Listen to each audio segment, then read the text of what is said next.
to use them for. Yeah, that's what I can explain briefly.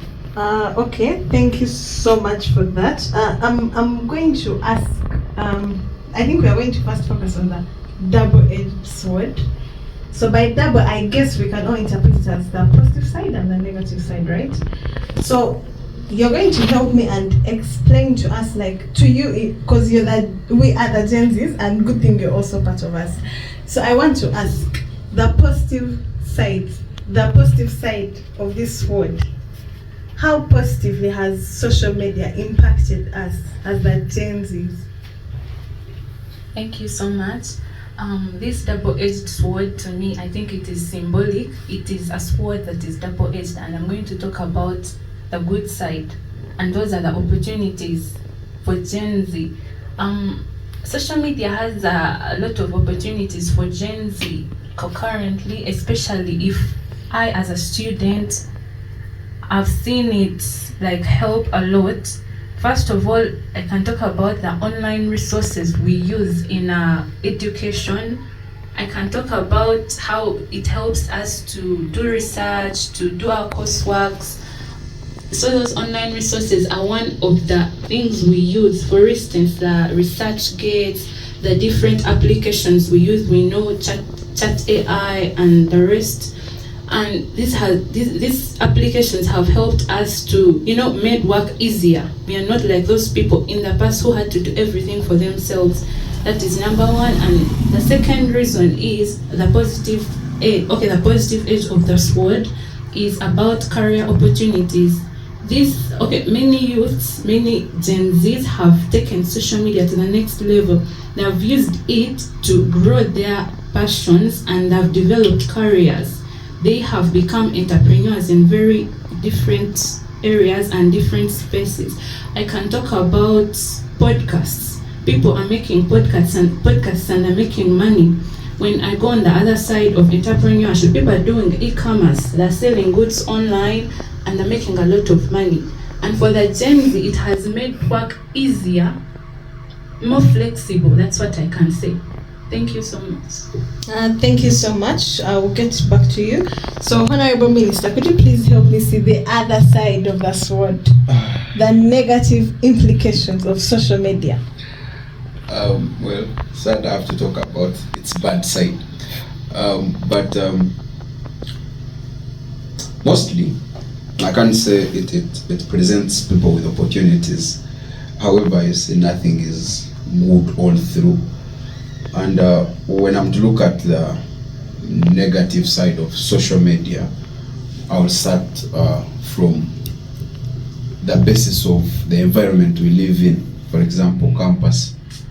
That whereas it does all those good things that Arija has talked about, people can do research, people can do podcasts and earn money. People actually, there's monetization on Twitter and TikTok and everything.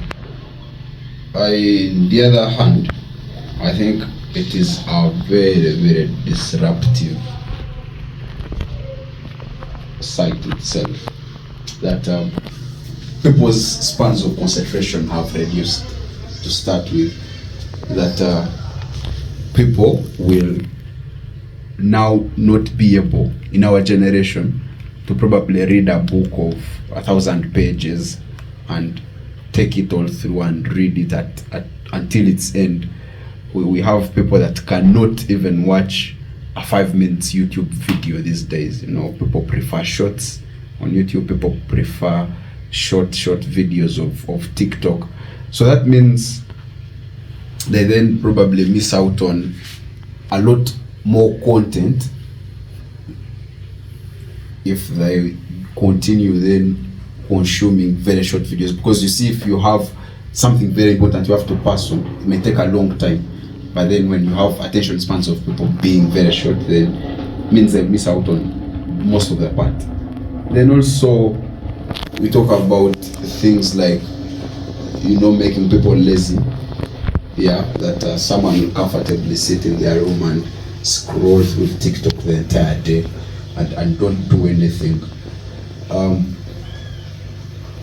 So with all that it comes with, I feel Now it becomes a problem to people who now do not have things like self-control, because if you're not someone who knows how to balance your time, if you're not someone who knows how to know when to do what, then social media becomes a very bad place for you, because you'll go on Twitter and it's all interesting there, and then you'll forget that you have to read books, for example. There are people that will sit in shops and do not take care to offer services to the customers that come, and just decide to be on Facebook the entire day and things like that. So that's the other hand it has had. Then still, when you talk about research and how AI comes in, well, I don't know if it's part of social media or not, but you see now people cannot put in work like they used to get things done.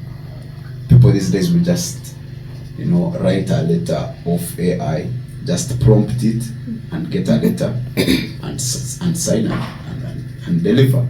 So people are losing creativity, people are losing their attention span, people cannot concentrate anymore. That's social media basically, to start with, in our environment. Yeah. Thank you so much, our minister. So over to you, Nancy. I want to ask, he spoke about lack of self-control. Like, I go in my room, then I scroll 24/7 on TikTok, or I go on X, I keep retweeting or doing, like, I cannot control myself when I reach there. And of course, we know many people are going to come and preach and motivate us. You can continue scrolling, but you get an idea as you keep scrolling. So how best can we try to avoid or limit ourselves, or how can we foster self-control in students' life? Well, thank you so much. To me, for you to have self-control, you have to be intentional. It starts with you, who is using social media. Maybe you have 24 hours a day and every minute, every second is budgeted for. You will not get an extra or say maybe I will, So it is you to be intentional, to have that self-control. If you're having that TikTok, if you're having, all those social media apps, if you're having Instagram, it starts with you. Just know I have limited, plan your screen time. You have work to do offline, and it is actually important because you have to balance all the two sides of life. Thank you so much. Okay, thank you so much. We are also trying to navigate the opportunities and challenges of the Gen Z's future, right? So, Honorable Minister, back to you. You see, with social media, we have this problem of cyberbullying. So, if this thing is more intense, it can affect a student's mental health. And you find you're in class, but because something private leaked, or because someone bullied you. And also, we can also use the assistants which are coming up. We use Photoshop, Photolab, and we can integrate your real body with some fake body just to bully you so that you can get what we want. So how best can we try and avoid that, the cyberbullying thing, of which I know we cannot curb it 100%, but we can at least try and foster change? How best do you think, let me say, the university management can do it? Cyberbullying, how best can we nab it or control it or limit it? Okay. That's a topic I always try to avoid. But one thing is, if cyberbullying happens, I think there are regulations. If it's related to sexual harassment or assault, we have GMT. We have KISH. There are very, very, very many organs within the university that handle such cases. Where problems come in is, one, students do not know about some of them. They do not know where to go when they face such challenges. Secondly, some actually fear to go to report these cases because of fear for stigma. And on the other hand, some students may actually not know what amounts to cyberbullying, or what does it amount to cyberbullying. So there is a lot of sensitization needed in the first place for awareness of where to report, what to report, yeah, and also us as people taking care of our own selves when on social media. I say this because someone will claim they are cyberbullied, but then when you look at their post, it is one that is, triggering people probably to cyberbully them. Yeah, I think you'll find posts of a girl has posted a picture and she's like, me offer for 50 million, something like that. Yeah, the guys usually post those things there of them trying to compare themselves to money, or post pictures that then are revealing. Yeah, so in such instances, of course, you're triggering a certain part of the community on these social media sites. You're looking for a reaction and they will surely give it to you. Yeah, so one, we have to be careful of what we post. I think we should also be responsible. We should not put it entirely on the end of that people cyberbullying. I'm not defending people that do that, but at the other end, we have to be responsible as people now that post on these social media handles.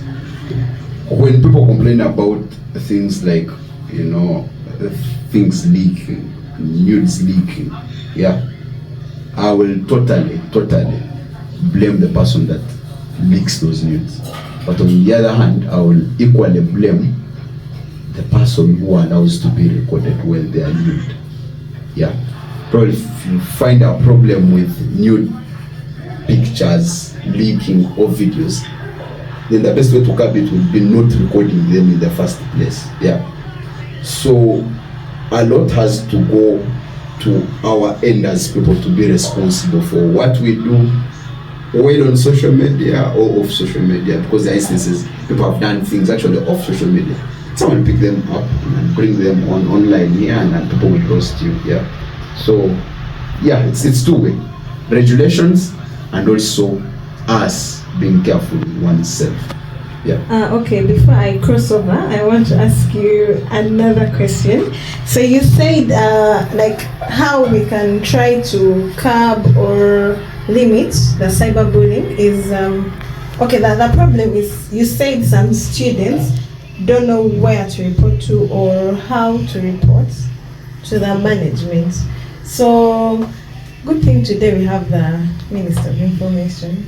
So I want to ask, how do we disembark on spreading information or making sure that the information reaches the students? Because there are some students, let me say, can I say something like 30% of the students are lazy. Like, we don't want to come online, or we don't want to, let me say, go on the university website and find out information. We want to come online and we go on TikTok, scroll, do what, record videos and all that.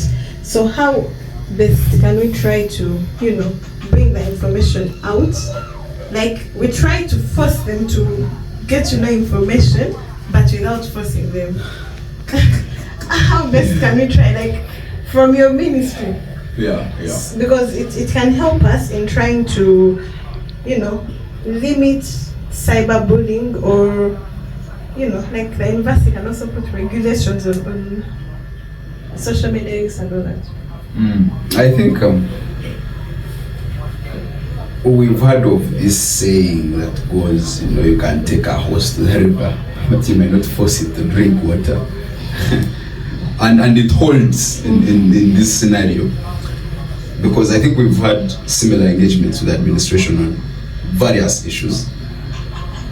For example, I think I'll mention the recently contentious fees policy that we managed to talk to our administration about and get it suspended through the Guild president.